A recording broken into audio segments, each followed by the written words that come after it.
El Instituto Mexicano de la Radio presenta Todo se aclara. Todo se aclara. Con Mario Díaz Mercado.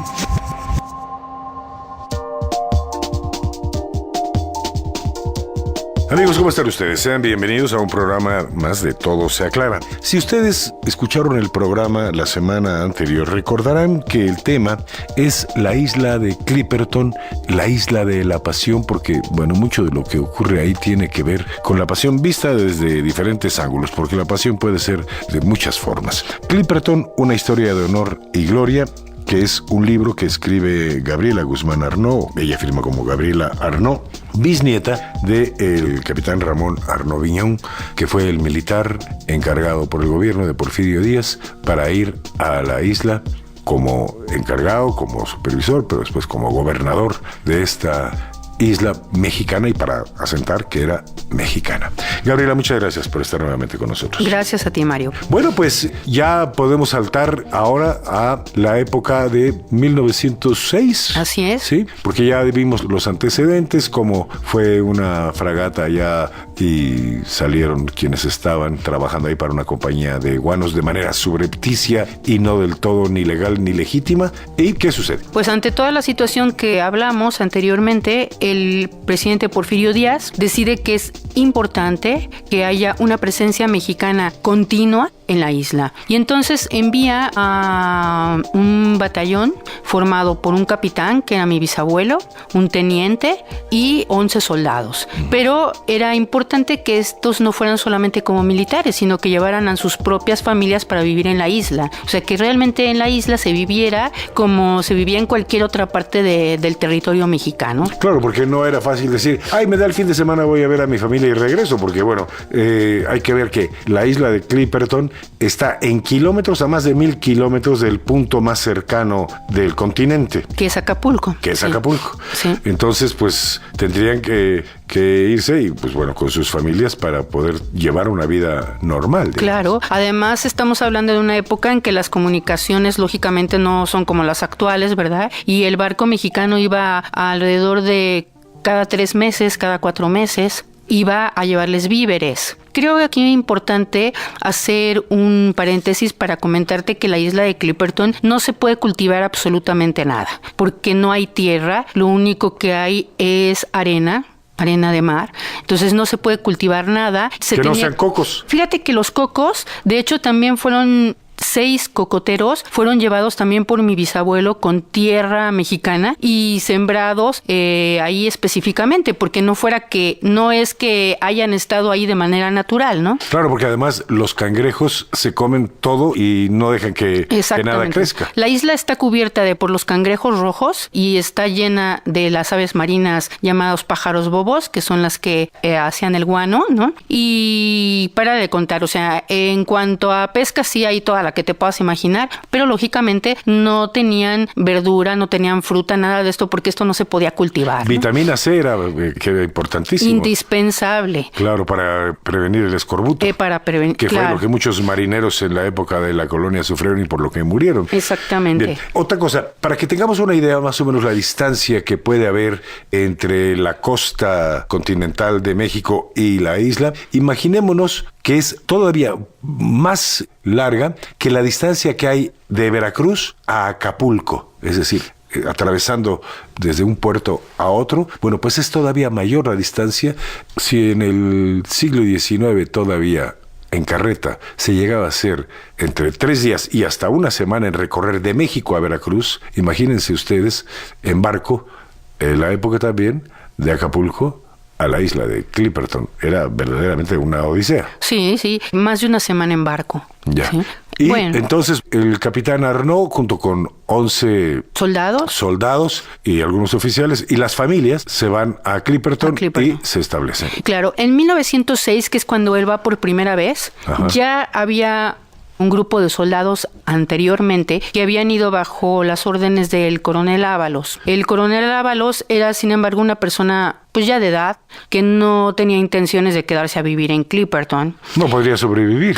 Claro. Seguramente. Y entonces, pues habla con sus superiores para encontrar una persona adecuada para Clipperton, ¿no? Que realmente pudiera vivir ahí y se hiciera cargo tanto de la administración pública como de gobernar la isla de Clipperton y ser representante de la compañía de guano, que era la que estaba explotando, sí, ¿no? Supervisar y administrar lo que se hacía ahí con el guano.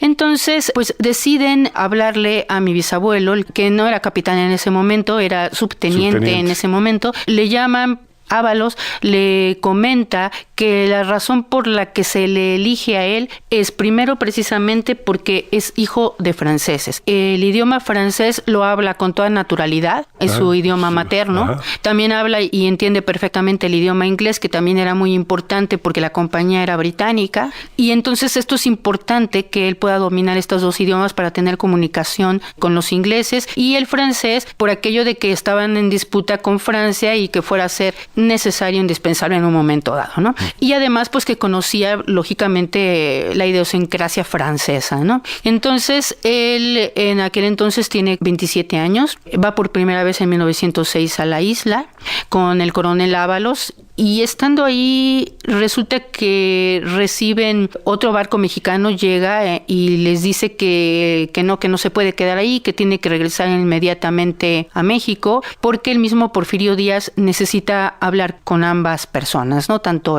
mi bisabuelo como el coronel Ábalos. Cuando se entrevistan con Díaz los envía al Japón.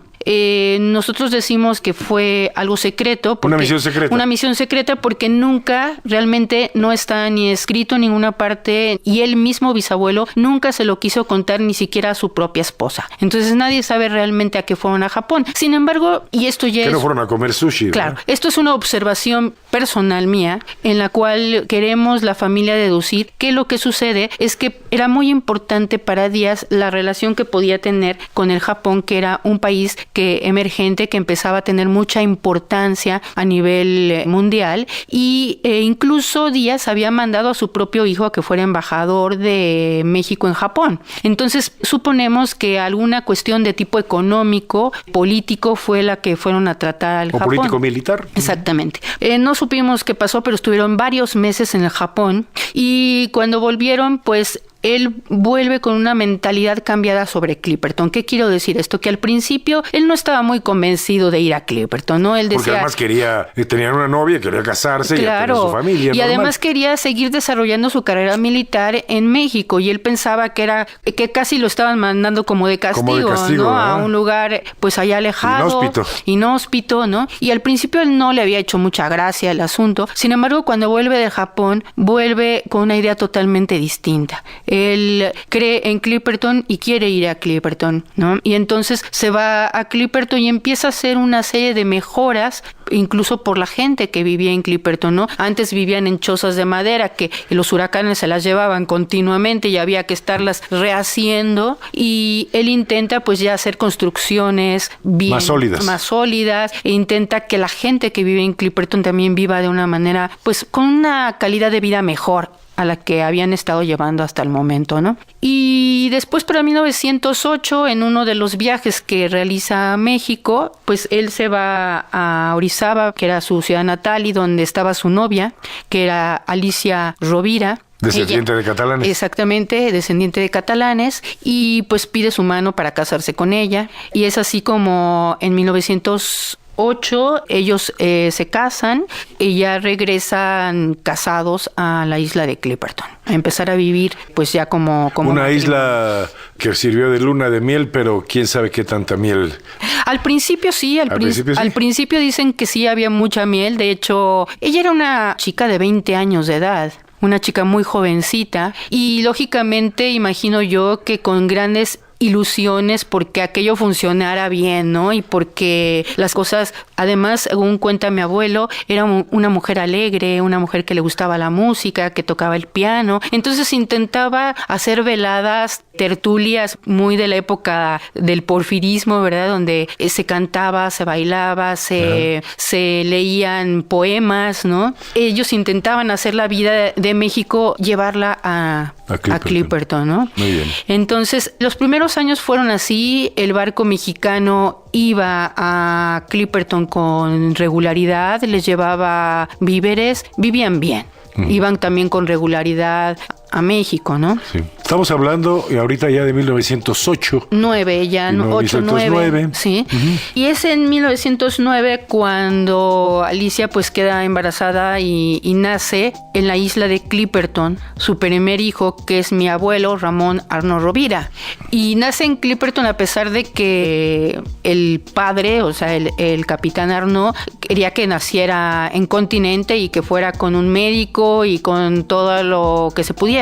Sin embargo, por razones de que el barco no llegó a tiempo, nace en la isla de Clipperton y en las condiciones que ya te puedes imaginar. No había un médico, no había un hospital, no había nada, ¿no? Sí, con la asistencia de las mujeres que había. Exactamente. Había una comadrona que era la que asistía a todas las mujeres. Ajá. Y ella fue la que pues ayudó a que naciera Ramón, ¿no? Y bueno, posterior a esto, la vida sigue más o menos normal. Sin embargo, los barcos de la compañía representante del guano también empiezan a ir con menos regularidad que antes. La gente que estaba trabajando y explotando el guano, en un momento dado se van, no vuelven más. En la última ocasión en que uno de estos barcos arriba a Clipperton, le dicen al capitán lo que estaba pasando en México, ¿no? Cuentan que en 1810 el presidente Díaz había ya renunciado a la presidencia y le cuentan 1911. Bueno, sí, en el 10 había explotado la Revolución Mexicana, le cuentan todo lo que había pasado y que en el 11 es la renuncia de Díaz. Vamos a hacer una pausa y regresamos para continuar. Estamos en el periodo del estallido de la Revolución en México y llegan las noticias a Clipperton sobre este suceso.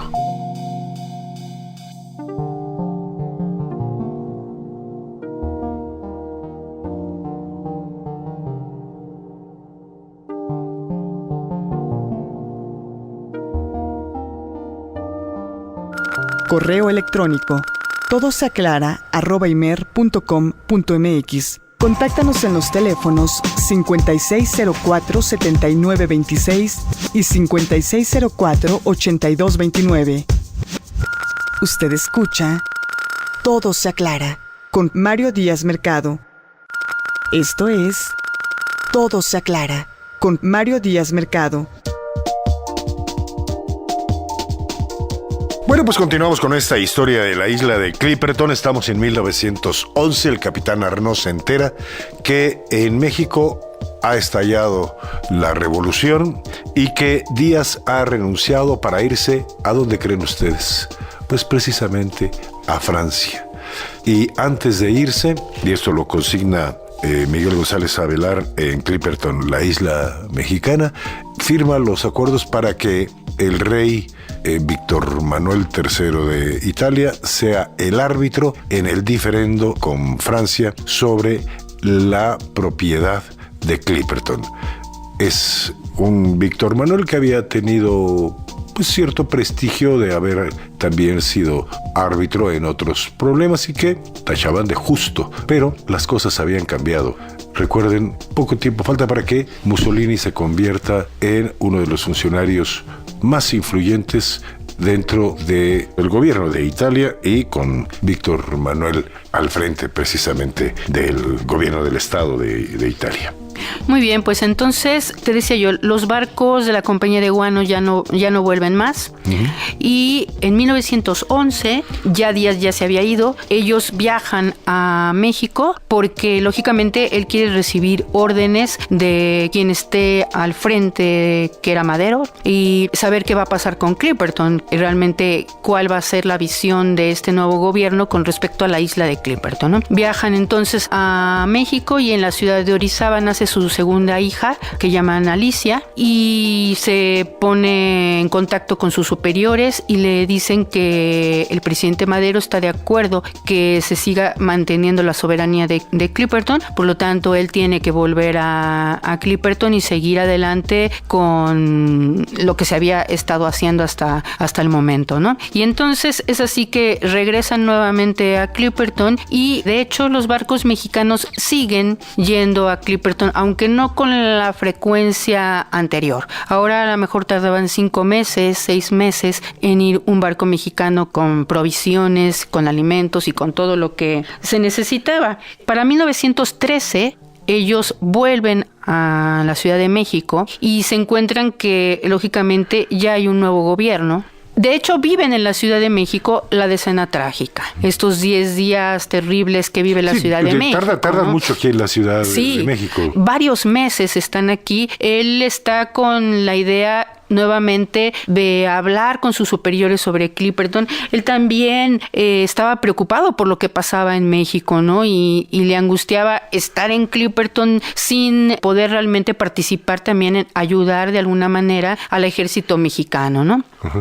Sí, los acontecimientos que estaban sucediendo, que además fue meteórico todo el cambio que hubo de la salida de Porfirio Díaz a el golpe de estado de Victoriano Huerta y el asesinato de Madero. Él ya había recibido órdenes de las autoridades del gobierno de Madero, que todo iba a estar muy bien, y resulta que, estando aquí, viene la decena trágica y entonces tiene que volver a hacer las negociaciones con Victoriano Huerta para saber qué hacer, si se regresa a Clipperton, si no, o qué va a pasar. Exactamente.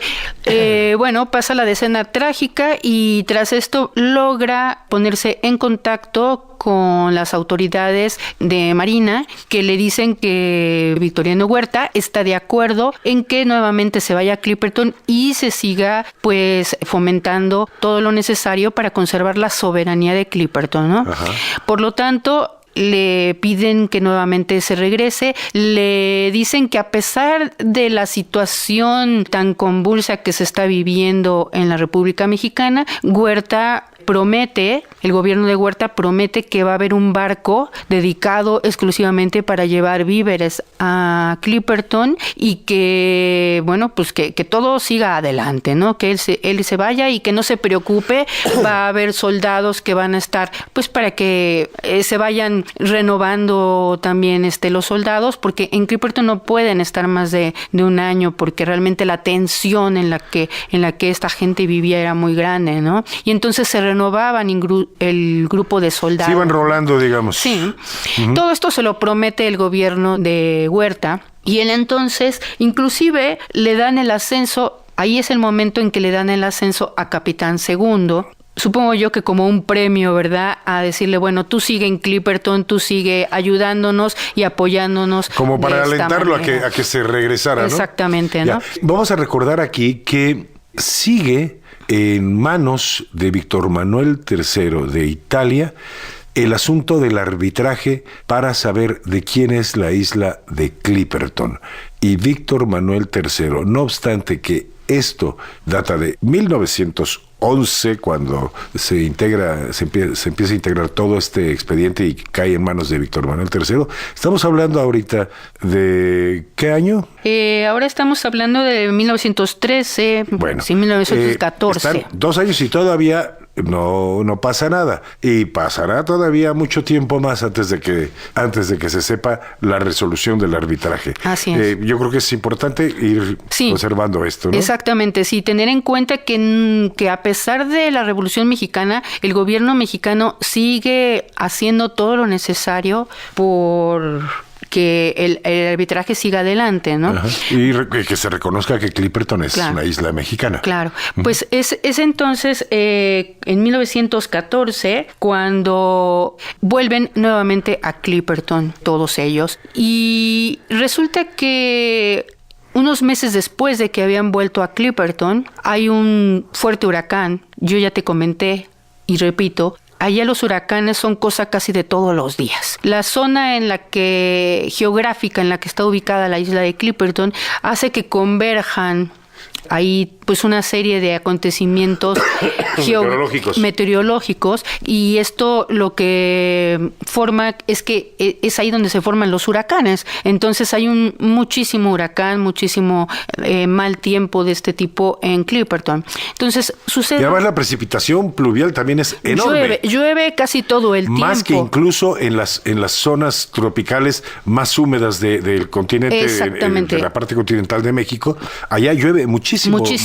Muchísimo.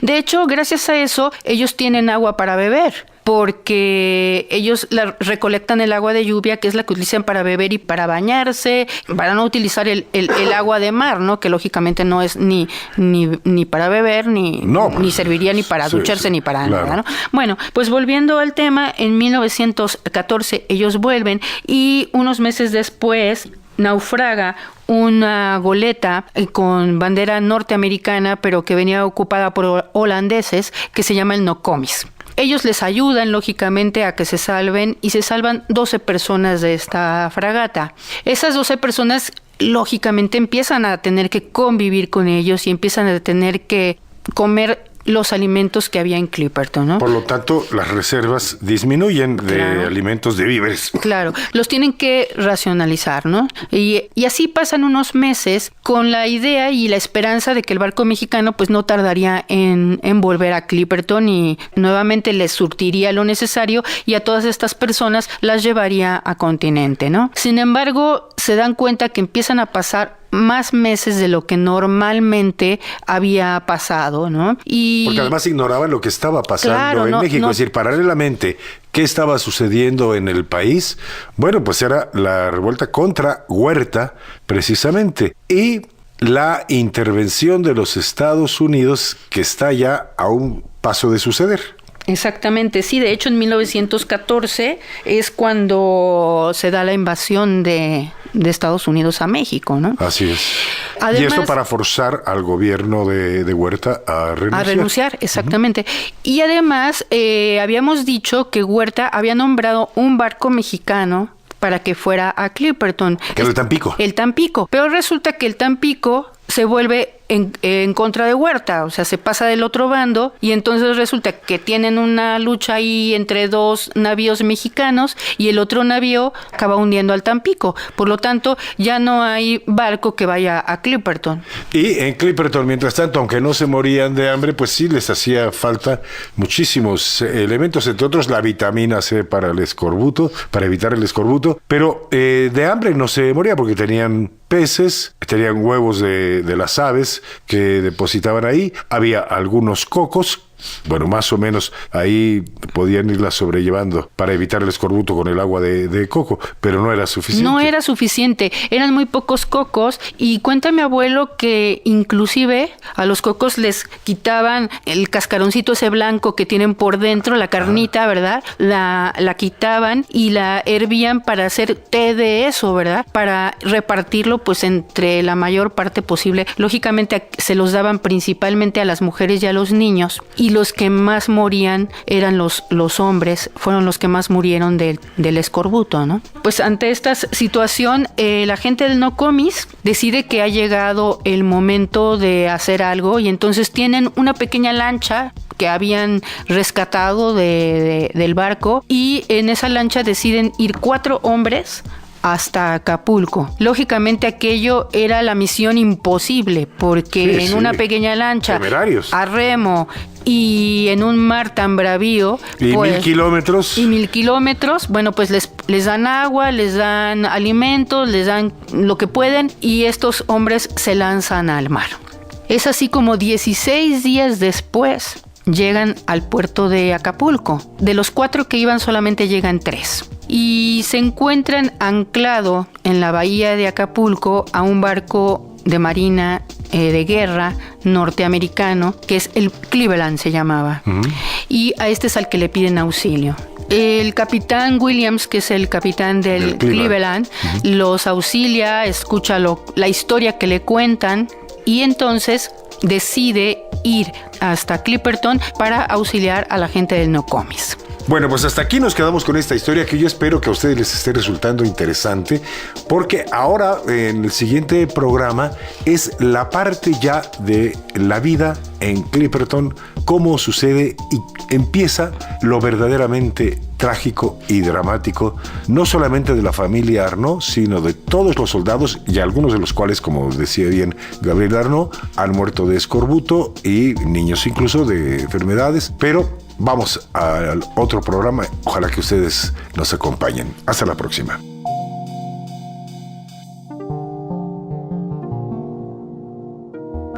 Todo se aclara. Todo se aclara. Con Mario Díaz Mercado. Esta fue una producción del Instituto Mexicano de la Radio.